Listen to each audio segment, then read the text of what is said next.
គេសួស្តីបងប្អូនទាំងអស់គ្នាថ្ងៃនេះយើងមកមើលការថែរក្សាជាថ្មីការថ្ងៃនេះយើងមកសួរថាតើគេកំពុងគិតបែបណាចំពោះអ្នកទាំងអស់គ្នាតាមស្លឹកការគឺយើងមើលឃើញថាអ្វីដែលយើងកំពុងតែធ្វើទៅលើគេអ្វីដែលយើងគេហៅថាអ្វីដែលយើងកំពុងតែផ្ដល់ឲ្យគេអ្វីដែលយើងកំពុងតែដូចថាយើងស្ដាញ់គេផ្ដល់គេធ្វើអ្វីគ្រប់យ៉ាងដើម្បីគេហ្នឹងណាគឺគេអត់យល់ទេបងប្អូនអរគ្នាគឺគេអត់យល់ពីបំណងល្អរបស់យើងអញ្ចឹងណាអញ្ចឹងហើយយើងពេលដែលយើងធ្វើគ្រប់យ៉ាងឲ្យគេហើយគេបែរជាអត់យល់យើងមានអារម្មណ៍ថាយើងខឹងដោយសារតែយើងមានអារម្មណ៍ថាយើងចង់គេរំពឹងលើគេចង់ឲ្យគេយល់ពីយើងចង់ឲ្យគេតបស្នងការស្រឡាញ់ដែលយើងផ្ដល់ឲ្យគេហ្នឹងគឺយើងរំពឹងលើគេចឹងទៅធ្វើឲ្យយើងមានអារម្មណ៍ថាយើងរៀងអត់សូវសប្បាយចិត្តចាបងប្អូនអរគ្នាជាមួយនឹងស្លឹកការនេះគឺចង់ឲ្យអ្នកទាំងអស់គ្នាអ្វីដែលអ្នកទាំងអស់គ្នាកំពុងតែធ្វើហើយបានធ្វើហើយគឺចង់ឲ្យបងប្អូនអរគ្នាប្រើចិត្តស្ងប់ចង់និយាយថាភាពស្ងៀមស្ងាត់ដើម្បីទទួលនៅផលដែលតបស្នងមកយើងទាំងអស់គ្នាវិញអញ្ចឹងណាហ្នឹងហើយអ្វីដែលយើងធ្វើគឺអ្វីពេលនេះអ្វីដែលយើងត្រូវធ្វើគឺយើងត្រូវប្រើចិត្តភាពស្ងប់ស្ងាត់របស់យើងគឺចង់និយាយថាយើងមិនបាច់ទៅរំពឹងពីគេទេមិនបាច់ចង់បានអារម្មណ៍អ្វីពីគេទេគឺយើងគ្រាន់តែប្រើនៅភាពស្ងប់ស្ងាត់របស់យើងទៅគឺបានហើយបងប្អូនណាចាំទទួលនៅផលដែលយើងនឹងទទួលពីព្រោះយើងធ្វើអស់ហើយដូចយើងដាំដើមឈើចឹងឬក៏ដាំអីមួយចឹងគឺយើងដាំហើយស្រោចទឹកហើយថែរក្សាហើយអ្វីដែលយើងត្រូវការគឺដើមឈើហ្នឹងគឺវាធំហើយគឺវាអាច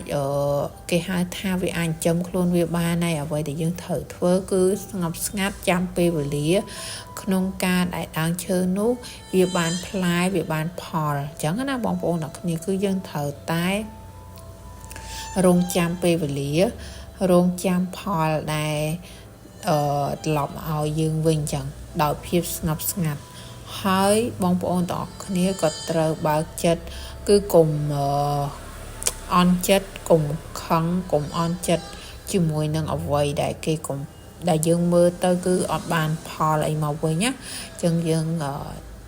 ត្រូវធ្វើចិត្តឲ្យស្ងប់កុំខឹងហ្នឹងហើយ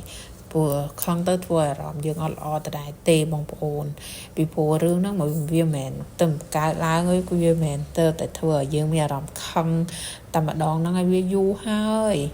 អញ្ចឹងហើយយើងគួរតែយល់ហើយណាថាតើយើងគួរខឹងទៀតឬក៏យើងគួរតែធ្វើបែបម៉េចអញ្ចឹងអ្វីដែលយើងត្រូវធ្វើពេលដែលយើងរឹតតែរងចាំវារឹតតែយូរអញ្ចឹងអ្វីដែលយើងធ្វើពេលនេះគឺយើង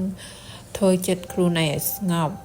ហើយស្ងៀមស្ងាត់បំផុតធ្វើអ្វីដែលយើងធ្វើរាល់ថ្ងៃទៅបងប្អូនណាគឺយើង